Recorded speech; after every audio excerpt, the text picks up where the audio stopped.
आप देख रहे हैं केवन न्यूज महाराष्ट्र जिंतूर। घरकुलाचा थकीत निधी न दिल्यास आंदोलनाचा इशारा।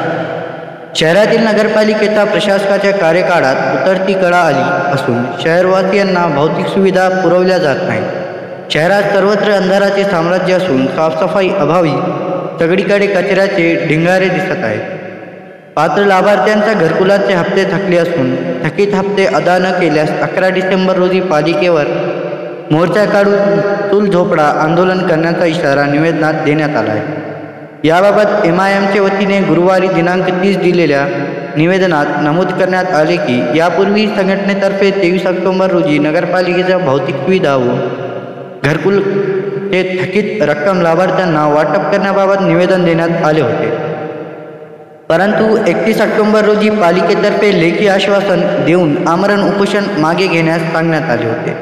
त्यानंतरही 1 महिना उलटला तरीही अजूनपर्यंत शहरवासियांना भौतिक सुविधा पुरवण्यात आलेली नाही। यामध्ये येलदरी रस्त्यावरील अल्पसंख्याक वस्तीमध्ये सर्वत्र अंधाराचे साम्राज्य पसरले। शहरातील नाले सफाई स्वच्छतेकडे दुर्लक्ष होत आहे, त्यामुळे शहरात डासांचा प्रादुर्भाव वाढला असून विविध रोगांची साथ पसरली आहे। कचराकुंडींमध्ये बेवारस डुकरे कुत्रे मरून पडत असल्याने दुर्गंधांनी नागरिक हैराण आहेत। मोकट जनावरांचा मुक्त संचार आहे। अनेक नागरिकांना घरकुल मंजूर झाल्याने त्यांनी राहते कच्चे घर पाडून पक्के बांधकाम सुरू केले आहे। अशा लाभार्थ्यांना वेळेवर रक्कम मिळत नसल्याने त्यांच्या घराचे बांधकाम अर्धवट राहिले आहे।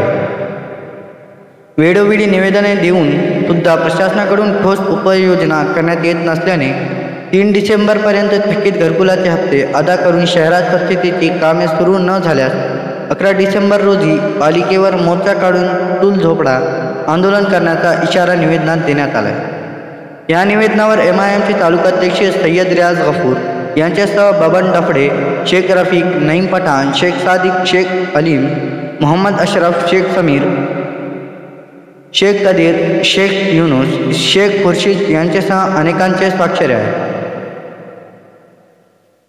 सय्यद रियाज सय्यद गफूर अध्यक्ष, फेरोज पठाण उपाध्यक्ष, नईम पठाण तालुका शहराध्यक्ष, शेख रफीक तालुका कार्याध्यक्ष, शेख अलीम, शेख रियाज सोशल मीडिया अध्यक्ष, समीर शेख यूसुफ युवा तालुका अध्यक्ष, सय्यद अकबर वार्ड अध्यक्ष, मोहसिन शहर महासचिव।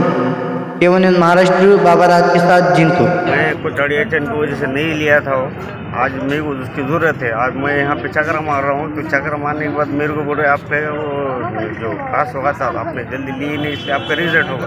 मैं कुछ लिखे में दिया नहीं, अब कुछ हालात की वजह से मैंने नहीं लिया था, मगर मुझे आज उसकी ज़रूरत है तो मैं लेना चाहता हूँ। लेकिन मुझे यहाँ मैं चक्कर मारने के बाद यहाँ पे जो तुमने जो कॉन्ट्रैक्ट पे जो इंजीनियर है ये लगाए हुए हैं, ये लोग हमको तकलीफ दे रहे और ये हमको बोल रहे कि तुम्हारा रिजल्ट होगा और आप तुम CO साहब को मिले तो CO साहब की जगह पर रह रहे नहीं। महीना भर 15 दिन चक्कर भी मारने के बाद ये लोग अधिकारी भी कोई रह रहे नहीं और आज हमको समझो अब आप से भरना क्या करना ये इसके आज हमको ज़रूरत है घरकुल की, तो हमारा पास होने के बाद मेरे पास पूरे आले नाही। फक्त एकच हप्ता मला भेटला, त्याच्यानंतर मी नगरपालिकेला चक्कर मारू मारू परेशान आहे। मी कवर परेशान हो, पैसेच टाकीना झाले, घरकुल काय उभार झालं नाही।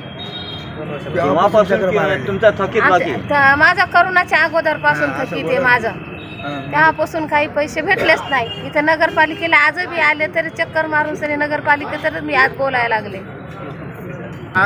3 साल हो गए, एक ही हफ्ता मुझे मिला, बाकी के पैसे मिले नहीं। चक्रा काटते काटते और मेरा भाड़ा कम से कम 20-25 हज़ार रुपये हो गया।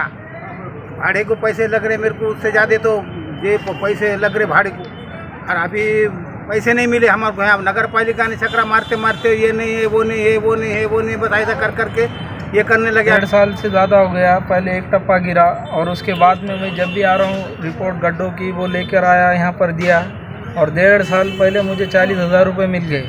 उसके बजाय बाद में मैं इतने चक्कर मारा, कम से कम 20 चक्कर मारा, पर मुझे कंफर्म मालूम नहीं हुआ। कभी CO साहब नहीं रह रहे, कभी किसकी सिग्नेचर बाकी रह रही, कभी कुछ बाकी रह रहा। मुझे अभी तक कंफर्म ये मालूम नहीं हुआ कि ये मसला कैसे अटका और क्या अटका। बाकी दूसरों के किसके टप्पे गिर रहे, किसके नहीं गिर रहे। और मैंने जो काम करा, मेरे दूसरे भी घर का काम फाइनल हो गया छत के संगत, और यहाँ पे जो है तो मुझे कुछ उम्मीद नज़र नहीं आ रही कुछ भी। जब से मैंने घरकुल डाला, जब से मेरे 20 से ज़्यादा चक्कर हो गए। डबल भी उनको क्या काम आप दिए। आपके घर में रह रहे या भाड़े से रह रहे आप? नहीं, भाड़े से नहीं रह रहा, मेरे मकान में ही रह रहा, पर मेरा हालत अभी थोड़ी परेशान है क्योंकि मैंने दूसरे जो घरकुल डाले हुए थे वो चौथे DPR में गया एक, और एक तीसरे DPR में गया। एक में 40,000 रुपये मिले, 40,000 रुपये में मार्कआउट भी नहीं होता सर अभी तक, और उसमें क्या घर बंधेगा इंसान, और क्या कपड़े भी, एक परिवार के कपड़े भी नहीं आते 40,000 रुपये में, तो घर क्या बंधेगा इंसान। आपने हमारे घरकुल से मिले, अर्धावट काम होगा, हमारे घर का किराया भरते भरते परेशान है। अब क्या करना, तुम बोलो इसके आगे। उन्होंने बताया कि इनका जो 15 दिन के अंदर पूरे घरकुल वालों के हफ्ते डालेंगे हम, ऐसा करके ये लेखी पत्र इन्होंने दिए। तो वो लेखी पत्र देने के बाद आज उनको बात करने के बाद में उन्होंने मिनिमम रमई के कुछ 52 हफ्ते डाले बता रहे हैं, और कुछ 150 हफ्ते इनके डाले बता रहे हैं।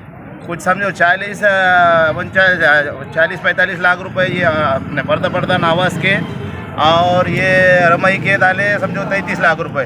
तो ऐसा इन्होंने 81 लाख रुपए डाले, लेकिन 80 लाख रुपए से मसला हल नहीं होने वाला है, क्योंकि मिनिमम जिंतूर के अंदर 1400 घरकुल पास हुए हुए, 14 से 1500, तो 1500 में से ये 100 हफ्ते डाल के क्या बताना चाह रहे। अब इनका मसला जो है कि ये साफ साफ बता रहे नहीं, क्योंकि जिंतूर में शिव साहब मौजूद नहीं है, कोई इंजीनियर मौजूद नहीं है, जिससे आम जनता सिर्फ चकरा मार रही है। इससे पहले भी मैंने बताया था कि जैसा 3-3, 4-4 साल से लोगों को हफ्ते नहीं गिरे, उनका घर खुला हुआ है आज वो किराए से, तो किराए का रहने की वजह से उनको कम से कम तकरीबन 4,000 रुपये मिनिमम किराया जो जा रहा, तो उनके घरकुल से ज़्यादा पैसे तो किराए में जा रहे। आज मिनिमम 4 साल के पैसे हिसाब लगाएंगे तुम तो 2-2.5 लाख रुपए तो किराए के हो जा रहे, तो फिर घरकुल मिलने का इनको फ़ायदा क्या हुआ। तो मेरे प्रशासन से ये गुजारिश है और ये रिक्वेस्ट है कि इन्होंने जैसा कि आज हमने निवेदन दिए, तो 15 दिन का उन्होंने अपने 11 तारीख का टाइम दिए हुआ है, 11 दिन तक का। आज से उन्होंने 11 दिन के अंदर अंदर समझो पैसे नहीं डाले, तो लाभार्थियों का ये कहना है कि हम यहाँ पे झोपड़ा आंदोलन करेंगे, और उनके लिए MIM पूरी ताकत से उनका साथ देंगी। और ये मजलूमों को जो नुकसान हो रहा है, जो किराया इनके जेबों से जा रहा है, तो हमारी ये प्रशासन से ये रिक्वेस्ट है, जो अधिकारी जो ऐसा कुर्सी बैठ के जो काम नहीं कर रहे, ऐसे अधिकारियों को हमेशा के